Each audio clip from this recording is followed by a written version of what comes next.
बुजुर्ग दंपति अ, जो लगभग 70 साल के रहे होंगे, अपनी पत्नी के साथ थे। और वो एक बहुत बड़े दफ्तर के मेन गेट पर खड़े थे। वो दरवान को बता रहे थे कि उनका बेटा इसी दफ्तर में जॉब करता है, किसी पद पर नौकरी करता है। उतना उन्हें कुछ खास मालूम नहीं है, लेकिन उसने जो पता दिया था वो इसी दफ्तर का है। और आप ज़रा उसे खबर कर दीजिए कि हम सफ़र से अभी लौटे हैं और हम उससे मिलना चाहते हैं। तो दरबान ने उस बुज़ुर्ग को ऊपर से नीचे तक निहारा। वो जो बुज़ुर्ग थे वो बहुत ही साधारण कपड़ों में थे। ऐसा लग रहा था जैसे वो मतलब एकदम अस्त व्यस्त हालत में सीधा पहुंच गए हैं उस दफ्तर के मेन गेट तक। तो उनकी हालत देखकर गेट पर जो दरवान था उसने उन्हें समझाया कि देखिए, आपको ऐसे अचानक नहीं आना चाहिए था। आ, आपका जो बेटा यहाँ जॉब करता है वो बुरा मान सकता है। तो उन्होंने कहा कि ऐसा क्यों, उसे बुरा क्यों लगेगा। तो उस दरबान ने बताया कि देखिए, आप मेरे पिता की उम्र के हैं, इसलिए मैं आपको एक बात बताता हूँ। और आप ये बात किसी को मतलब शेयर मत कीजिएगा, बताइएगा मत, मेरी नौकरी चली जा सकती है। तो उन्होंने कहा कि हाँ हाँ बताइए, कोई बात नहीं है, मैं कौन सा किसी को बताने जा रहा हूँ। तो उस दरबान ने बताया कि अभी कुछ दिन पहले इस दफ्तर के जो बड़े बाबू हैं ना, जो बड़े साहब है, उनके पिताजी उनसे अचानक मिलने ऐसे ही आ पहुँचे थे। और बड़े साहब ने उनकी बहुत बेइज्जती करके वापस भेज दिया था। हमें भी बुरा लगा था। वो बुजुर्ग रोते हुए यहाँ से चले गए थे। पर वो बुजुर्ग और उनके साथ जो उनकी पत्नी थी, दोनों को बहुत बुरा लगा और उन्होंने पूछा कि बड़े साहब ने ऐसा किया क्यों। तो दरबान ने कहा कि क्या है ना कि साहब शहर में रहते हैं और उनके जो पिताजी हैं वो गांव में रहते हैं। ये अपना मेंटेनेंस बहुत अच्छा करते हैं और इनके और उनके रहन सहन में बड़ा अंतर है।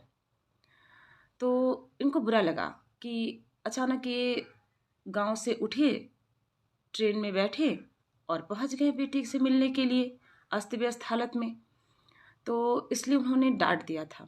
यहाँ से जब बुजुर्ग जा रहे थे रोते हुए उनके पिताजी, तो उन्होंने मतलब रोते रोते बोला था कि मैंने कर्ज लेकर बेटे को पढ़ाया शहर में और आज मेरा बेटा मुझे पहचानने से इनकार कर रहा है।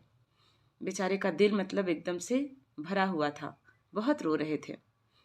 तो दरबान के मुंह से इतना कुछ सुनने के बाद उस बुजुर्ग ने अपनी पत्नी की ओर देखा और कहा कि हमें यहाँ नहीं आना चाहिए था।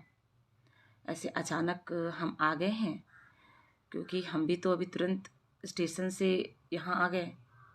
गांव से चले थे, ट्रेन में बैठकर एक लंबा सफ़र तय किया हमने और पहुँचे शहर तो सोचा कि बेटे के दफ्तर में ही मिल लेते हैं, लेकिन हमें आना नहीं चाहिए था। एक काम करते हैं, वापस चलते हैं और अगली बार जब आने की इच्छा होगी तो पहले हम अपने बेटे को खबर करेंगे और तब हम आएंगे। उसे ऐसे अचानक हम दफ्तर में आकर शर्मिंदा नहीं कर सकते।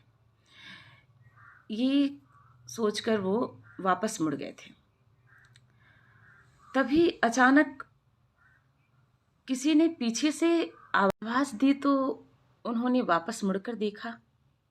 दरबान ने भी देखा कि दफ्तर के भीतर से निकलकर एक नौजवान सीढ़ियां उतरकर दौड़ते हुए आ रहा है और आकर उसने अपने माता पिता को गले लगाया। वो जो बुजुर्ग थे वो उसके माता पिता थे।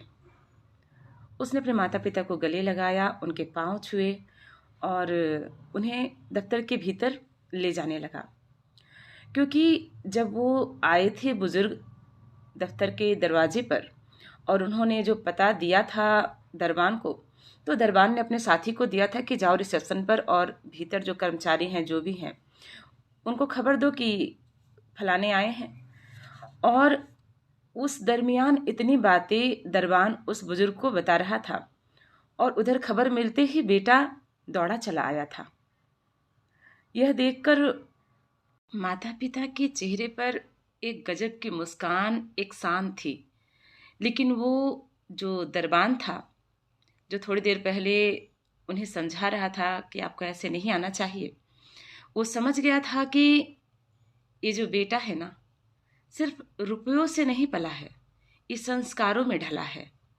क्योंकि जो बच्चे संस्कारों में ढलते हैं ना, वो कभी भी रुपयों की बात नहीं सोचते हैं और ना कभी अपने माता पिता का तिरस्कार करते हैं।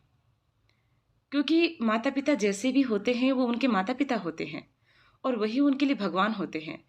क्योंकि दुनिया में ना भगवान हर किसी के लिए तो हो नहीं सकते थे उनके घर में, तो उन्होंने माता पिता को भेजा कि ये आपके लिए भगवान है। और जब भगवान को आप पूजते हो तो भगवान जो ऊपर है ना, वो खुश होते हैं।